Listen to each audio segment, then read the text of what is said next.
这样可以吗？两个都白痴。感觉两个很笨。我们两个是不是很笨啊？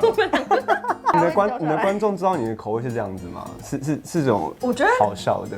应该大家你不知道吗？我不知道你是好笑的啊，真的吗？因为你平常拍日常生活，可能一个人比较难好笑。哦，对啊，对，可是我跟就是如果观众有看到我跟其他人相处的话，他们知道。开场吗？对，开场。我先打个歌。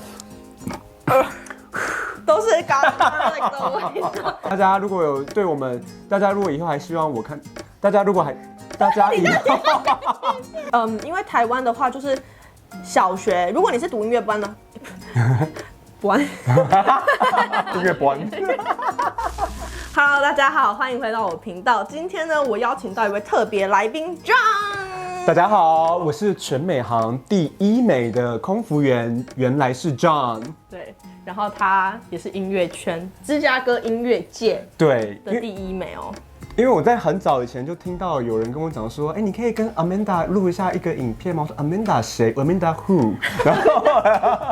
然后后来他们就贴了那个他的频道给我看，我说哦，这个我之前就看过啊，然后看过那时候看的时候觉得，你看了就忘了是不是？就是觉得这个女生这个音乐系美，好像也没有很美吧？就是美归美，但是程度上好像还是输我一点，因为毕竟我也是音乐圈的人。反正他以前在台湾也是读音乐系的，然后硕士呢是读 Peabody。Peabody 就是你当初你也很想考的那间吗？对，我以前大学的时候很想去 Peabody， 但是因为我那时候托福没有考过。要哭了吗？现在？没关系，我跟你讲，我在 Peabody 的时候，第一年也是念英文，正常啦。对啦，他其实都会要我们 Peabody， 甚至是只要他看到你不是美国籍的话，只要是国际学生，全部都要上课，不管你英文怎么样，都要上1学期至少。很正常，对，对。好了，干掉。我上礼拜就在 Instagram 上面有收集大家对音乐系的一些 assumption， 就是大家对音乐系的设想。就觉得音乐系就是一定怎样。那因为我们两个在音乐圈就是打滚多年，对，所以我们两个今天就要来回答一下，就大家的设想到底是不是对的？对啊，就是那样。开玩笑，由芝加哥音乐系美女第一美跟第二美为大家解答。好，来第一题呢，就是请问音乐系要会至少2个乐器以上吗？要看地方，台湾我知道音乐系至少都要会2个主副修。主副修，美国是完全不用的。美国不用，美国1个乐器打天下。对，在台湾的话，如果你小学、国中、高中是读音乐班的话，你就是一定会有主副修2样乐器。那如果你主修不是钢琴的话，那你副修肯定是钢琴。对，像我主修是小号，那我的副修就是钢琴。然后通常副修是钢琴的人呢，我们从小就是只会练那一首。反正对，在台湾就是2个乐器，对，一定要会2个乐器。对，好，那第2题，音乐系学生都有绝对音感，然后或是随时听到音乐都能弹出来。我没有，那我先走了，谢谢。大门在那边。我没有绝对音感。很像大多数人都会有这个迷思，说音乐系的人一定有绝对音感。没有，绝对音感是天生的，然后后天培训出来的叫做相对音感。相对音感，相对音感就是像说是不是弹一个音，然后你再去推测说另外一个音是什么音呢？对哦，你不懂我们的世界是不是？现在是这个意思吗？要我来教你我们的世界吗？我们相对音感的世界的就是。对，就是你刚刚讲，音感是可以训练的。对，我就是要讲这个，因为我有朋友，他就是相对音感，然后但是你其实多练习，你多听写，其实到最后就是弹什么音，你大多数都可以猜出来是什么音。对，就是你多练的话，好像是我不知道你可不可以，有的人是你连弹那个音都可以知道那个音，你知道它是 A， 但是你不知道它 A 是准不准的 A。我知道，那就是绝对音感。然后其实相对音感的练到后面也你弹的话，它也是可以听得出来，是可以练得出来。反正音感是可以训练的。对，只是他可能不会知道音准不准，那个音是准的还是不准，那他可以知道是哪个音。所以就算你没有绝对音感的话，其实就是你只要多听，音感是一定会变好的，不用担心各位。那随时听到音乐都能弹出来这一点呢，我必须讲一下，并不是所有人都随时听到音乐都能弹出来，因为我知道，很像大家会对音乐系有这个迷思，然后这有时候会其实给一些音乐系的人带来一些困扰。我就很困扰，因为我没有啊，因为我不行。对，而且古典音乐其实跟流行音乐真的是2个完全不同的东西。谱都不一样，他们看简谱好像蛮多都看简谱的。对，然后我们来再讲一些音乐和弦的方式也不一样，所以对，希望大家不用以后看到音乐系的人知道他是音乐系的人说哦。随便弹一首啊，随便唱一首啊。对，或者去唱歌的时候，他说你音乐系不是唱歌很好听吗？对，大家其实不太喜欢这样子。就算我今天我是可以直接弹出来流行音乐的人，但是如果我今天真的没有听过这首歌，我也是需要时间。对，我需要先去听，大概听过2-3次，然后我才大概可以就是知道那些和弦。我不能就是哦，你现在叫我弹这首，我马上弹给你听。可能只有阿咪老师可以吧。你知道阿咪老师吗 ？Respect。是。OK，I heard you。像这个。怎么样？就是音程法拉。好厉害哦！第3题，每天练琴5小时以上，假日更长。要看乐器耶，因为像我本身是管乐，你也知道我们就是用吹。很会吹。我很会吹，我是吹的 master。Master degree in blowing。大概一天吹多久？就是嘴力，其实我觉得2个小时差不多。如果你是说中间都不停的话，我觉得训练通常管乐应该就是2个小时。对。然后如果你要一直连续一直吹的话，我觉得30分钟。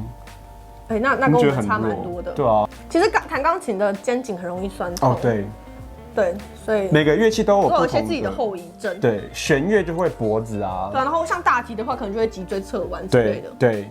反正钢琴的话，我之前呢，我在台湾的时候，我以前最多就是一天练8小时，而且我会用计时器。我以前有点神经病，然后我会跟学校请假在家里练琴那种小孩。真的？对，我会，但是就是以前我觉得我比较算是往死里练那一种，就是觉得我今天就是要练8小时，时间到才可以下课。对，自己给自己规定。完美主义的。反正随着年纪增长之后，就发觉就是要聪明的练习，就是知道哪里不好，然后就练那些地方。其实根本不用花那么多时间。现在的话，最多的话可能3-4小时吧，差不多。那有时候其实也可以不用练，因为真的学钢琴学乐器已经学非常久了。我从3岁开始学，哇，2岁就偶尔缺席几天不会死啊。对啦，钢琴一定是练的比管乐的还要久，所以我觉得比例应该可能是管乐最少，然后再来是弦乐，然后再来钢琴嘛。我觉得弦乐跟钢琴可以差不多，都可以练很久，我觉得。好。第4题，家里都很有钱。这题我直接骂爆！你们有没有看过我音乐系小事第1集？我有听说，没打的时候一给我看题目，他说问这一题人，这个就没有在看我的频道啊，就我几百年前就讲过了。而且我相信其他做音乐系的频道一定也有讲这一题。音乐系的人都很有钱吗？对啊。大家真的对音乐系还是会有这个迷思，因为第一乐器都不便宜，对，再来上课钟点费都很高，是。我只能说，能学乐器，我觉得家境不一定会弄得到超好，其实多数真的都是小康。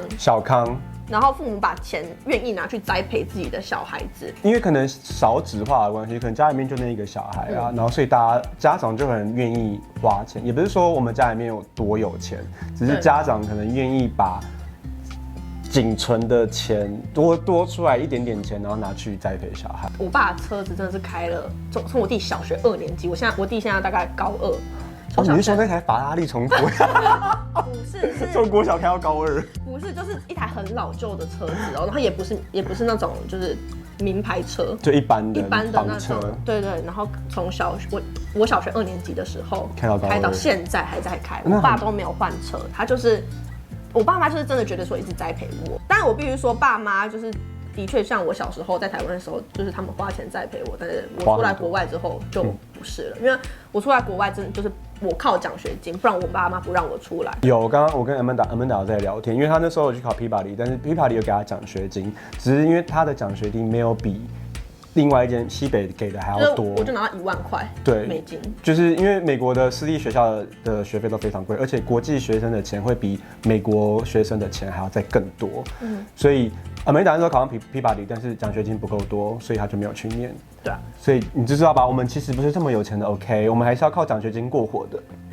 当然，我相信我也是有碰到有一些同学就是真的蛮有钱的。对，我也当然有遇到这些啊。但是我觉得差蛮多的。我觉得不有钱的，就是小康族是偏多数的。对，大部分都是小康。对，然后也有，当然也有钱的啦，就是法拉利啊。不好意思，就是我本人。第5题，音乐系做什么事都很有气质，讲话很柔，不会骂脏话，都是公主王子，不会做事。你刚刚有听过我骂脏话吗？没有吧？没有，我们就是什么是脏话？听不懂，是说云林脏话的脏话吗？云林脏话的脏话。我那时候看你影片的时候，就多年前，你拍多久啊？4年、4、5年？没有，2年。2年。我可能去年，应该是前年看到的。那时候看到她影片的时候，因为她那一集就没有什么在讲话，就觉得这个女生气场蛮强的。真的。而且你又弹钢琴，我就觉得长头发弹钢琴。没有，那时候我还处于一个不太敢就是表露自我的一个状态，现在就很放得开。有嘿，刚刚那样子。我觉得音乐系的女生气质不会差到哪里。我觉得学音乐小孩是真的不会变坏啦，不会变坏，因为没有时间变坏。对，因为都在练琴，没有时间跟坏学生在一起玩，只要被坏学生退订。都是公主王子不会做事，这个，有啦，他不会开车啦。还不会开车。那我刚刚停车说，我有点不太会停车。他直接这样讲。公主王子马上中枪。第6题，音乐系心机都偏重。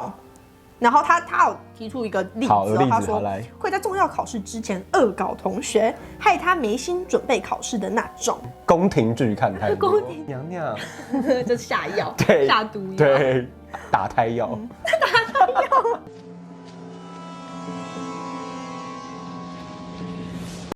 那个音乐系心机都偏重，我觉得会让人家有这种 assumption 的原因，是因为音乐系竞争激烈，是，而且我觉得亚洲可能比较这样子。我有听我韩国朋友讲过说，更严重，韩国的竞争非常激烈。我觉得又是民族性，对。然后台湾，我觉得其实也有，我相信一定会有，因为有时候试赛的时候，你就是取第1名，每一区的试赛第1名，然后再去比全国赛。对，那当然一定会有，应该说音乐系的竞争性比较强一点。然后他是说心机重，我觉得不会到心机重啦，但是竞争性一定是有的啦，因为你位置就是那一个，你乐团如果今天有开缺。这么多一个小提琴开一个缺，你这么多几百个人，他就只是要1支而已啊，所以竞争性就是不可避免的。而且我发觉，就是台湾会，就像术科考试什么的，考完之后他会把所有人的分数对在布告，很残忍。其实我觉得这个是一个让学生这么有竞争心的原因，因为就想说，靠，我低他1分。美国不会这样，对，美国不会这样，美国很注重影视权，在台湾不可能。其实我觉得台湾这个。我不知道到底算好事还是不好。我觉得我刚才在想到底是好还是不好，各半吧，有好有坏。我是有遇过无中生有的人啦。真的吗？什么时候？高中？其实我觉得小孩子倒是还好，我觉得家长音乐系的家长，台湾音乐班的家长很多让人很害怕，因为我妈以前就是不敢，就是跟音乐系家长。相处的人他不去学校，我有听说过，有些家长很可怕，家长会带小孩子去跟老师上课，对，然后你在等待的过程中，前面一个家长跟后面一个家长都会碰到，然后有时候在等的时候就会讲其他学生的事情，对，就是2个不会讲自己的小孩，是讲第3个小孩的事情。我觉得大家很爱就是嚼舌根，尤其是台湾。会啦。还有人问另外一个是系上同学竞争激烈，很难交到朋友。不会啦，我觉得不会啊，竞争激烈会有。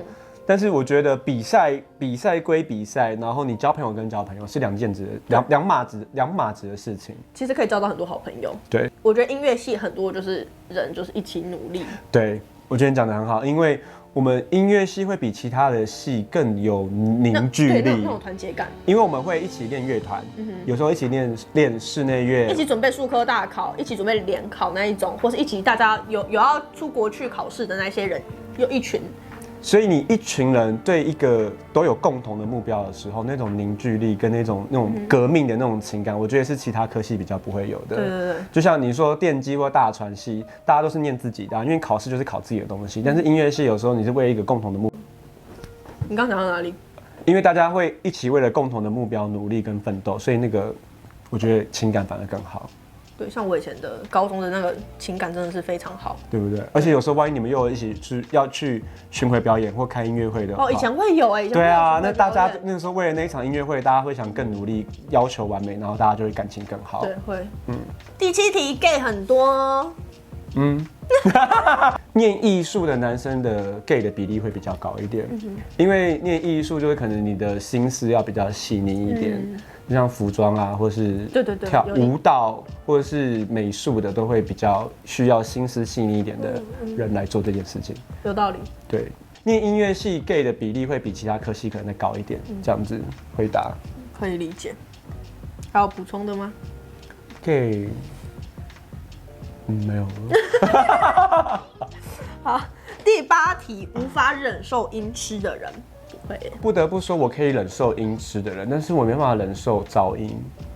你觉得跟念音乐有关系吗？我觉得有我听到噪音，因为像我对声音比较敏感的，我会很浮躁。我听到噪音，我会觉得很烦。怎么大家会觉得我们很做作？大家会不会觉得我们又来了？看音乐系都很 gay 掰。那我问你哦，你是？就是有音乐的人，你是读得下书的人吗？我没办法。我们一样。我没办法。可以耶，因为怎么办？大家会说音乐系很做作。不是，我是没有办法在咖啡厅 cafeteria coffee shop， 我没有办法在咖啡厅读书的人。闭嘴啦！我也没办法。对，因为那个我脑中会一直有跑进来那个音乐，而且你就会开始想那个音是不是？因为你有绝对音感。没错，他就直接收头发没收。对，他直接开始排练耶，我真的不行，我读书只能在家里。我也是，而且我睡觉也是，因为我睡觉只要一点点声音，我都会睡不好的人。我也是。我对声音就是比较敏感，所以有一点点，像我连那个房间有空调的声音我都没办法睡着。哇，你就是 gay 掰哎！有声音我太吵了，我没办法。因为我跟 Justin 就是完全不同的人。他 Justin 怎么样？是我男朋友，他很好睡吗？他是，我没办法。好吵哦！他就是很好，需要听音乐、读书。天哪，我很佩服这些人。对啊，这些人怎么做到的？他等于是可以一心二用。我没有办法，因为别人说他有在享受他的音乐，但是就有另外一个心就在念书，我没办法。他挺厉害的。对我噪音我真的没办法。忍受音痴，对我们刚刚直接偏题，我们可以忍受。怎样叫做音痴啊？你说小叮当里面那种技安吗？就是唱歌很难听的那个。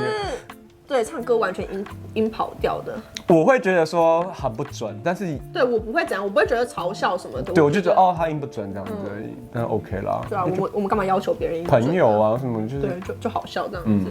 第9题跟第8题有点关系。第9题是唱歌音准都很好吗？音准都很好吗？好，我觉得可能应该是哦，我觉得应该是，但是好不好听是另外一回事。但是我觉得音准是可以。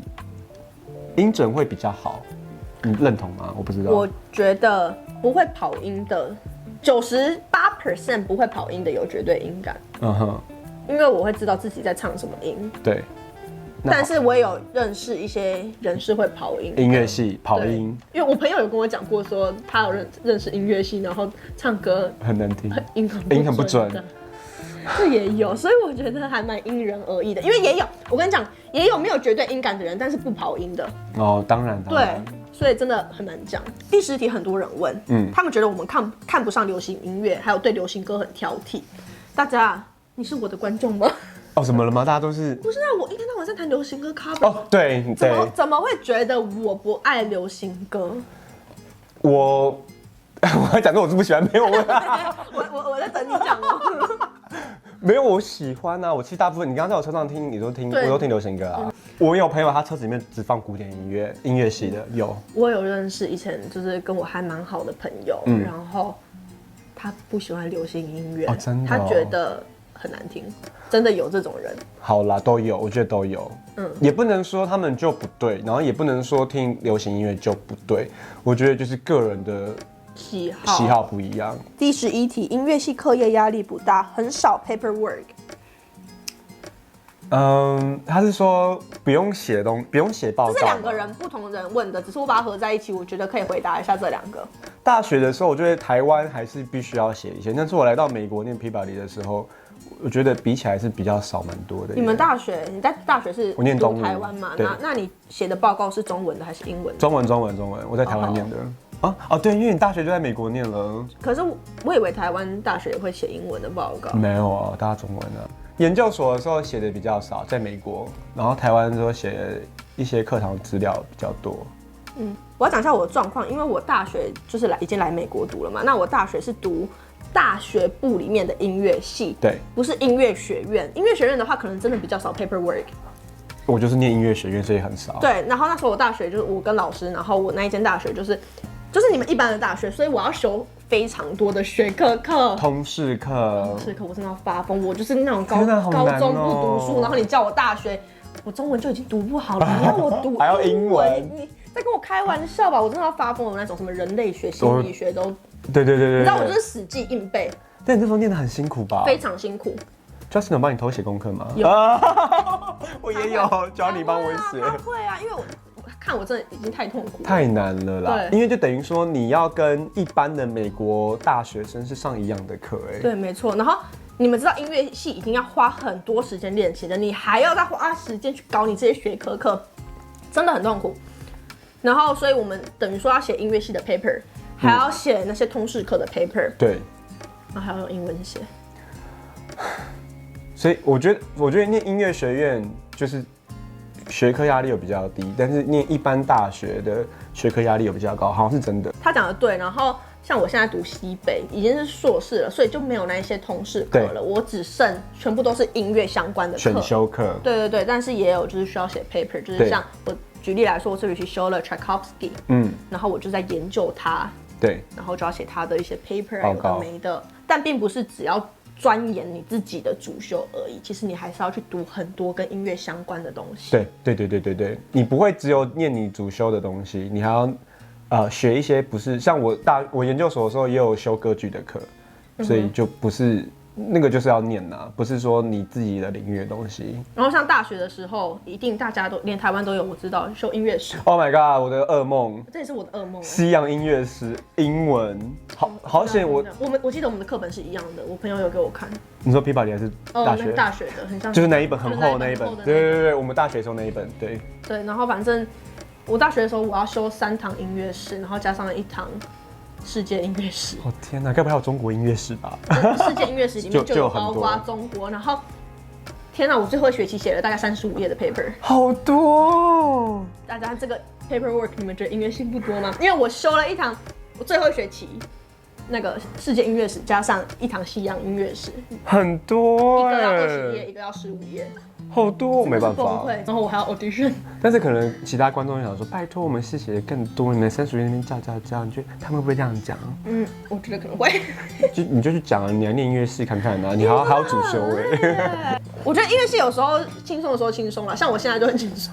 放春假，他这几天都废在家里面玩动。我要干嘛？我说没有要干嘛，玩动身。有要去练琴吗？没有哎。就是个废物，还是自己自我要求高。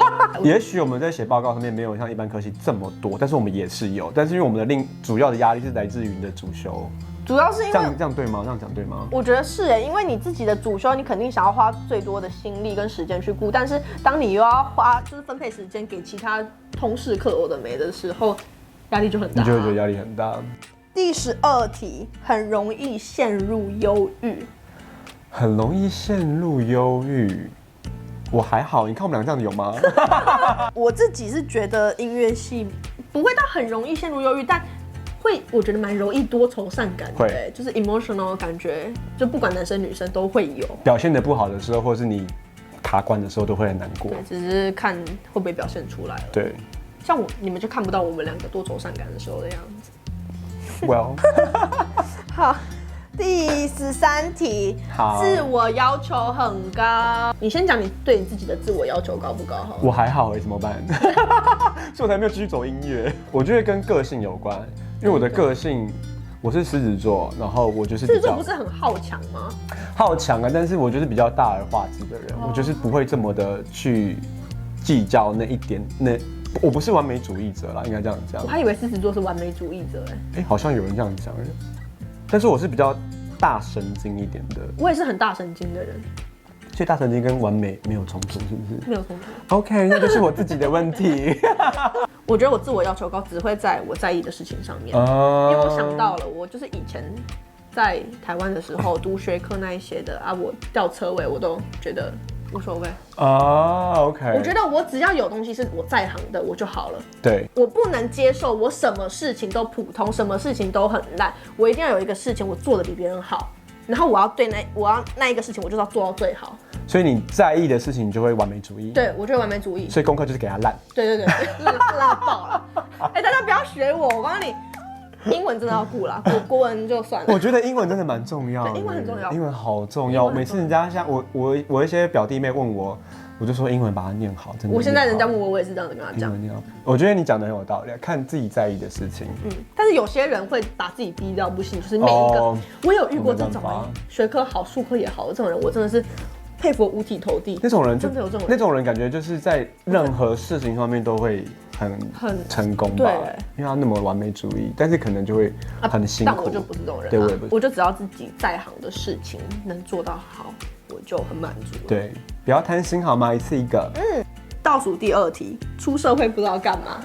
很多人问就是以后音乐家的出路这些的，你看人家现在去当空服员，跟我一样当空姐就好啦。之前我访问过严俊杰，一个台湾的钢琴老师，他说的就是你念音乐啊，不用担心未来的出路，因为你不管你今天的成就是多高或多低，那当然这个成就一定就是你自己觉得你达到这个你满足你满意的你自己的音乐成就就 OK。然后但是每一个阶层的人，就像它是一个金字塔，然后每一个阶层都有不同的音乐的教育家或是工作者表演者，所以你不用担心说我一定要当什么教授，我一定要当一个专业的表演者，就是你觉得你自己对你的工作是一个很好的态度，然后你不用在意说我今天是什么职位，你只要是很圆满的，然后完成你的尽好你的责任，我觉得你不用担心你未来没有出路。音乐系其实真的还是有很多职业可以做啊，像音乐治疗啊。对啊。对，我有朋友就读音乐治疗，很多来美国念音乐治疗。音乐老师是最多人做的嘛。对。然后我自己的话，我以后也是想要当老师，就是教学生。然后我自己很享受弹 ensemble， 我很喜欢室内乐，所以我觉得表演的话我也很 OK， 因为在美国表演的话，其实我觉得钱还蛮多的。我之前因为我毕业之后我毕业后的前3年都在教学生，我跟你讲那个时薪高的嘞，音乐时薪高，很高教私人学生很高。像我大学就是只是大学生那时候，帮人家伴奏一次的钱，时薪1小时就是50-60块起跳，而且那时候只是大学生哦。那大家想一下，硕士、博士那个钱真的更高。我有遇过朋友时薪是100块美金以上的伴奏吗？伴奏跟交情都是。我觉得差不多。对啊，我觉得美国在这方面就是给钱给的蛮大方的。它的行情价就是差不多这样子，对，跟台湾比起来，表演也是。对，就是高了。你今天可以教学生，但是你不要只把自己设限在教学生，你可以用其他时间去做，像接伴奏。你喜欢伴奏？爱伴奏。对啊，你不用把自己绑死在教学生。钢琴老师他的好处就是你学生的时间你可以自己调啊。对啊，你白天可以做自己想要做的事情，然后晚上下午再教学生都没问题。对啊，然后可以伴奏，其实伴奏可以赚蛮多的，我觉得。最后一题，只有从小学音乐的人才能进音乐系，如果是高中那种晚期开始的，无法进这个领域。没有。但是我不得不说，可能他高中或者是中途才开始进来的话，会比较辛苦，一点。我觉得会。就像我那时候，我不是从小念音乐班的，所以我那时候大学考上音乐系的时候，我的听写视唱真的比较弱一点，因为我没有从小训练。我可以理解，因为我是一直在音乐班的环境，那我会看到就是有些人他不是一直读音乐班的，他是可能中途进来的，那会有差，但是都会进步。会，因为在那个环境，久而久之，你就是会跟着他们一起变好。对。就像他之前讲的，就是可以音感这种东西是可以训练的。对，所以大家加油好吗？对，然后而且我有遇过朋友，他是小学、国中都没有读音乐班，但他就是自己一直有在找那种音乐班的老师私底下学，然后高中他就也是就是开始读音乐班，那他也是非常的好，是超赞的那一种。超多，我一个朋友，他国小到大学都没念音乐系哦，就他来美国一次考研究所就是考上耶鲁小提琴，超屌。然后后来他最后耶鲁毕业之后，他研究所耶鲁念完之后，他在芝加哥的那个 Civic 里面拉小提琴首席，超猛。对啊，所以什么人都有。可是我还蛮建议，如果你没有想要就是从小开始读音乐班，但是你又要想跟音乐班里面的学生的程度一样好的话，你在外面找的老师一定要是那种很专业的，不能是随便那种音乐教室里面的老师，真的不 OK。你一定要找那种，很完整了解这整个音乐系体制嘛，应该这样讲嘛的老师。你要知道整个现在音乐班他们在考试的东西，对的东西，或是他是真的有在里面音乐班里面教的老师，这种我会比较推荐。是啦，反正只要你想学，什么时候开始都不嫌晚，活到老，学到老。好老梗哦，我们好老派哦。那今天的回答就到这边，希望大家对我们的回答还满意，希望有解答到各位对音乐系的 assumptions。有吧？我们讲这么多，可是我们一直偏题耶。希望我等一下剪的时候，我们都有回答到这些问题。你可能最后剪完之后说什么？我根本没有回答到问题。你觉得大家会喜欢我们今天的这个的 Q&A 吗？我们的聊天。要问大家大家如果有对我们，大家如果以后还希望我看，大家如果以后还希望看到我在 Amanda 的频道，在下面留言哦。如果大家喜欢我跟 John 一起拍片的话，记得在下面让我们知道，因为他住在芝加哥，其实我们可以还蛮常见面。我开车来大概30分钟。我今天是不小心迟到，我买了 cupcake 当补偿。对，我们等一下录完直接去吃 cupcake。对，好啦，那就这样子，大家下次影片见，拜拜。有短发，我是短发美女啦，梁咏琪 Gigi。什么是梁咏琪？靠，你真的很夸张，我们到底差几岁啦？他不知道梁咏琪是谁？我知道梁咏琪，什么是 Gigi？ 他的英文名就是 Gigi 啊。大家好，我是梁咏琪 Gigi。他都这样自我介绍哦，就像范玮琪，大家好，我是范玮琪。一直跳针，范玮琪。范玮琪，好热哦。